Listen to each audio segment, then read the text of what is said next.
Hello and welcome back. So, up to this point, we've focused on understanding the problem. In video one, we explored why hard work doesn't always lead to better grades. In video two, we identified the four different student types and what may be holding your child back.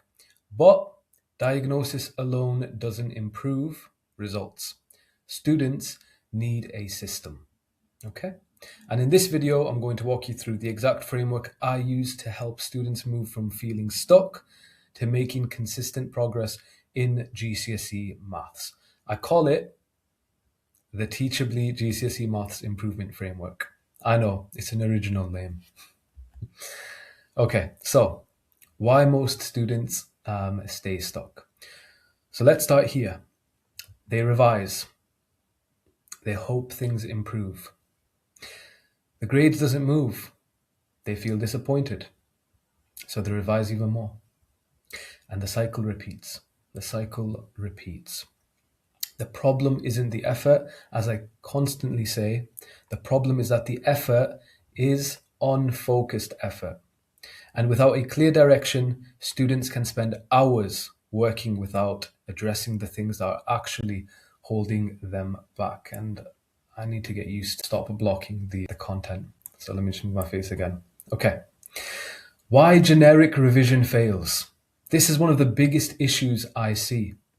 Students, right? Most students approach revision in a very similar way. They watch videos, they complete worksheets, and they do past papers, and they do past paper questions. And none of these things are bad, right? Individually, these are very good things. The problem is that they're often done without a clear purpose, right? They just do them because they have to do them. There's no diagnosis. There's no prioritization, right? There's no system in place. And as a result, revision becomes activity rather than improvement. And so it's all wasted. Not all of it's wasted, but it's very, very highly inefficient. Effort needs direction, okay?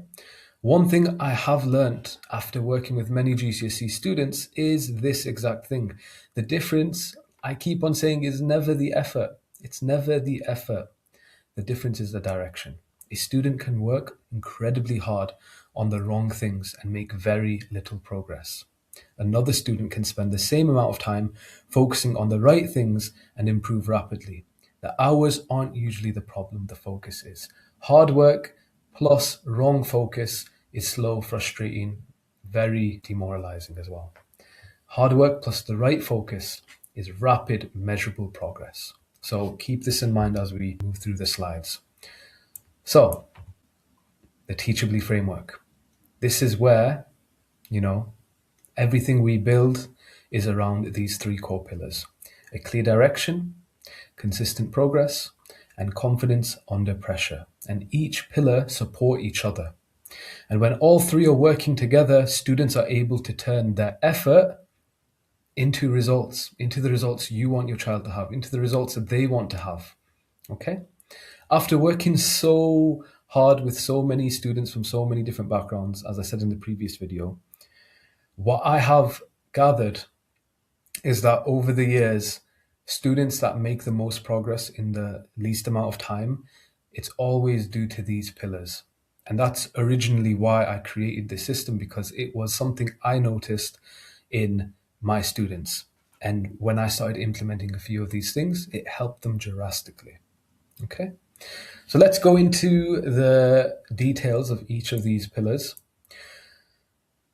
The first one is clear direction. Before a student starts revising, they need clarity. They need it. They need to know where they currently are. They need to know where they are going, and they need to know what is preventing them from getting to where they want to go. Without that information, revision is just guesswork. There's no point in it. There's no point. Now, it's very easy to say, but how does it actually look? So, in practical terms, right, clear direction means four things. It means knowing your child's current grade.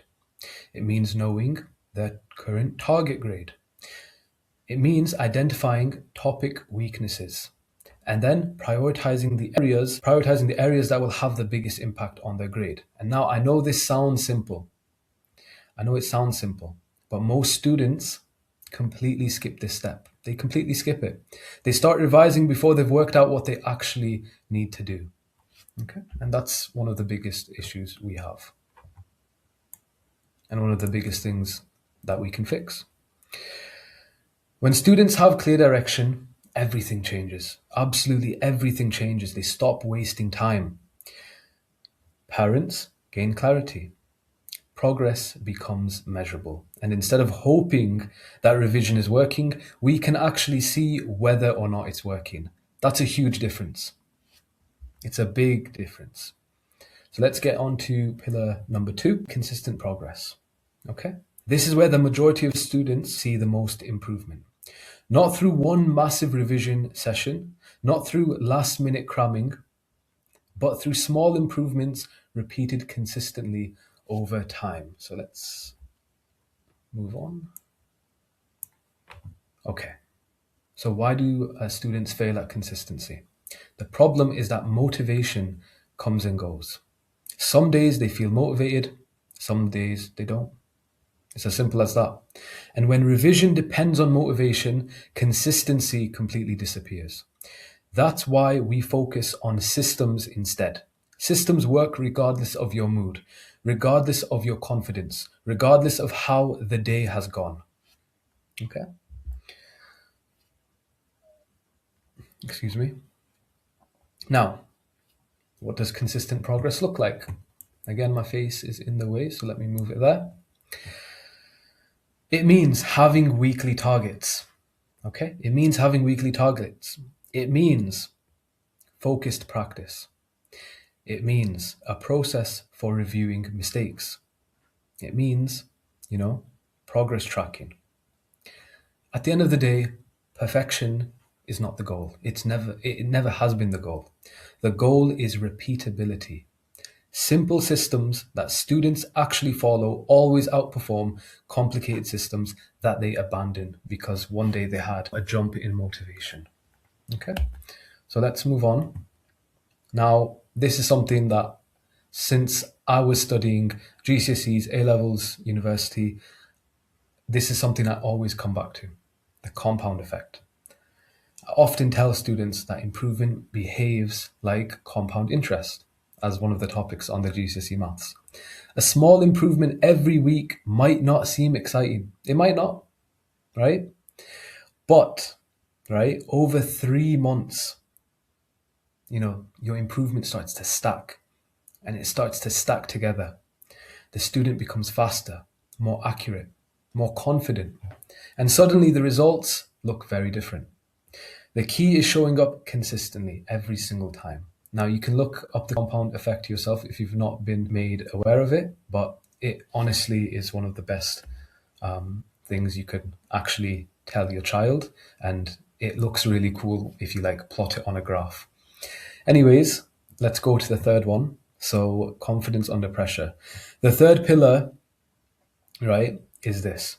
Because understanding maths at home and performing in an exam are completely different things. GCSE grades are not earned in the bedroom. They're not, earned on your kitchen table, right? On your desk at home, right? On your floor while you're doing the past paper with colours. That's not where it's earned. They're earned in the exam hall, under pressure, against the clock, with no help available. Okay. And let me move my face. This pillar focuses on the skills students need when it matters the most. Exam technique, timed practice, checking systems, and mistake reduction, reducing avoidable mistakes. These are the things that help knowledge survive exam conditions. Okay? Now, the confidence trap. Oh, I don't know why that's there. Okay. Formatting issue. We have it at every single level. This is one of the biggest mindset mistakes students make. They think confidence comes first. And as I said, parents make the same mistake as well. We're all human, right? They think once I feel confident, I will perform well. Well, in reality, it's usually the opposite. Preparation creates preparation, creates success, which means preparation ultimately creates confidence. The goal isn't to wait until confidence arrives. The goal is to build it through preparation. So, how do these three pillars work together? When you put them together, the framework becomes incredibly powerful, right? So, clear direction tells the student where to focus. Consistent progress helps them improve. And confidence under pressure ensures those improvements show up in their exams. Remove one of these pillars and the system weakens. This sequence matters a lot. Okay? 7 years behind this, seen many students improve drastically from this. So believe me when I tell you, this is the holy grail. I'm kind of biased, but genuinely, I stand behind this. I stand behind this. Now, why does personalization matter? This is also why every student needs a slightly different approach, because a knowledge gap student may need to spend more time in pillar one, right? An exam technique student may need more pillar three work. An inconsistent student often needs stronger systems within pillar two, and the framework stays the same either way, but it's personalized to the individual. Okay? The only thing that changes is the emphasis, but the funnel remains the same, the framework. Now, let's look at a simple example. Okay? Student A and student B. Imagine these two students start at exactly the same grade. Student A revises randomly, watches videos, does a few worksheets, hopes for the best. Okay? Student B follows a structured framework. They know all of their weaknesses. They follow a plan. They track their progress. They practice under exam conditions. Who is going to improve faster? Logically, who's going to improve faster? Almost everyone will say student B. Not because they worked harder, because they worked smarter. Okay? Now, what is going to happen next? So now I've hopefully brought you up to speed with the framework. You understand the system. But a framework alone is not enough. Every student needs a personalized plan built around their specific strengths, weaknesses, and their individual goals. So in the next video, I'm going to show you exactly how to build that plan. We'll identify your child's current grade, their target grade, the topics they need to focus on, and how to create a weekly focus. Okay? This is a weekly focus plan, Because once you have the framework and a plan, progress is going to be far more predictable. And that's the important thing. We need things to be repeatable and predictable in order for us to ensure that we're on the right track and the right path. Thank you for your time. I'll see you in the next video.